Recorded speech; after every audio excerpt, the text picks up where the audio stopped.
back to my channel. Today I'm going to do just a really short little paranormal video for you guys. I heard this story and I thought it'd be a fun little video, so how many times am I going to say little video? Let's just jump right into it. So today we are going to talk about Teresita Basa. Basa? Yeah, Basa. And did she actually end up avenging her own death? So this is a story about a ghost. A ghost who actually solved her own murder case, which I'm not going to put in the title because I don't want to get dinged by YouTube, so which I probably shouldn't even say that word. But anyways, the story begins in Chicago in 1977. Teresita Basa was 47. She was a respiratory therapist. She was from the Philippines. She was highly liked by her coworkers at the Edgewater Hospital in Chicago. Sorry, I hope I don't get copyright for having a video in the background. Nixon's watching it. Anyways, on February 21st, 1977, firefighters arrived at her home and sadly discovered her deceased. Her body had been severely burned, tragically also most likely defiled, and a kitchen knife was sticking out of her chest. So they had been called because of a fire. Someone had placed her mattress on top of her, likely to try and burn it and burn the evidence, which didn't work because they got there sooner and found it. There were no leads, and after a few months, the case just went cold.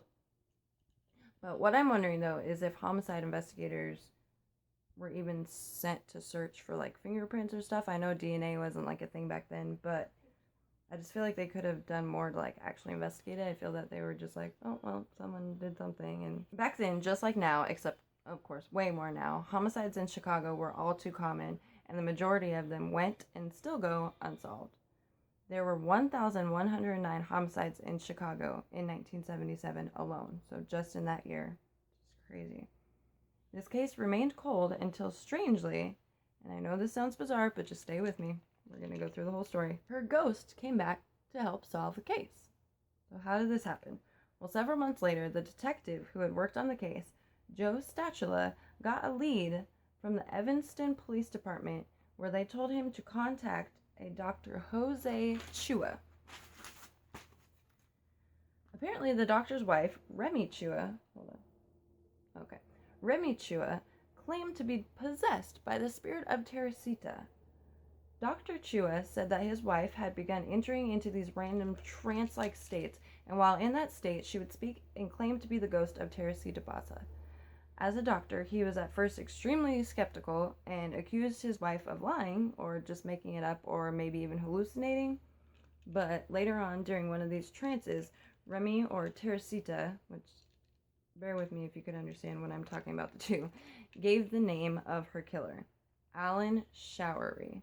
The doctor still didn't really believe it, but he did end up looking into it, and it turns out there was an Alan Showery in Chicago.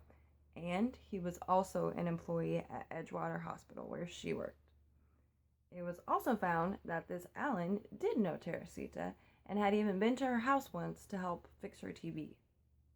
So, pretty crazy. Teresita, through Remy, had said that this man, Alan, had stolen jewelry from her and gave it to his girlfriend. The voice said that this jewelry could actually be identified by several different individuals and gave name to those people.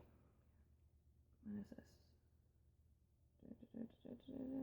Oh, so some, not many detectives and investigators will use or follow leads from like a claimed psychic or a medium, but usually it's never taken fully seriously. Detective Joe had never believed in this stuff, but for some reason he just had this gut feeling to actually look into it, so pretty crazy. Dr. Chua told Detective Joe about this and about this man, Alan. Reluctantly, the detective went to Alan's home. He did happen to have a girlfriend that he lived with. After getting descriptions of this jewelry from from Teresita and other people, they searched and actually did find this jewelry in the possession of Alan's girlfriend. After discovering this, Alan Showery was actually arrested on August 11th. Initially, Alan confessed to the murder and to stealing, but later recanted his statement, or his confession, saying he only confessed due to the police's pressure and threats that they would threaten him that they would jail his now pregnant, at the time, common-law wife / / the girlfriend who had the jewelry. So he said that that's the reason he confessed, because they just put all this pressure on him. So the first attempt at conviction ended in a mistrial, but eventually he was convicted. Got 14 years for the murder and a couple more for the theft. I'm kind of as confused as to how, like, just from proving that he stole from her, they were able to pin him for the murder too. Like, maybe there's something else that we don't know, but, and it's not that I don't think he did it, but I feel like in similar cases with, like, really damning evidence, the prosecution still has, like, no complete proof and in order to get a murder conviction. But maybe his recanted confession was enough? I don't know. Let me know in the comments down below what you guys think. Do you think that there was enough there for them to actually charge him with murder? However, Allen only served less than 5 years of his sentence and was released in 1983. But I wasn't able to find out why, though. If any of you do more research on this and find out why he got released, let me know. I literally looked everywhere and it just said that he only served 5 years. There did end up being a lot of holes in this story, though.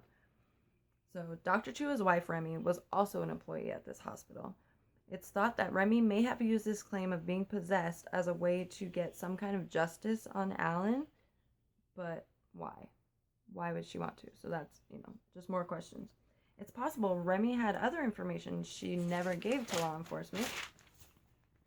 And it's plausible that Remy had just had some info from Teresita about whatever had been going on between her and Allen.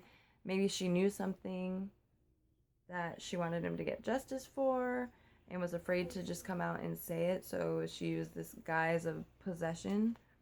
But what I wonder is if she had knowledge that Allen had been, like, harming Teresita or, like, threatened her or something that truly led to her actually believing that he could have killed her.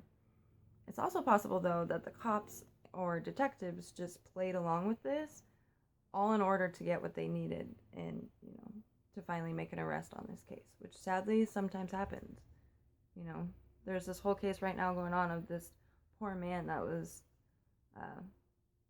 there was no evidence found. There was, like, one little thing of evidence, and they gave him a murder conviction. They're trying to reverse it. I think Kim Kardashian's on the case right now and trying to get it reversed, and now that we have actual DNA to figure it out, and pretty much he was framed. But anyways, so this is why using psychic claims as valid evidence is really controversial. But what do you guys think? Do you think this was just the cops going for an easy arrest? Did Remy make up this possession in order to get back at Allen for something? And if so, what do you think it was? Or maybe she herself had some kind of affair with him? Or do you think this was actually the ghost of Teresita coming back to avenge her death? I don't know. It's pretty crazy. Let me know in the comments down below what you guys think. And let me know if you do like these little kind of paranormal videos, just short little videos like this. Give me a thumbs up so I know. And until then, well, I'll see you probably tomorrow. So until then, stay creative, and I'll see you in the next one. Bye.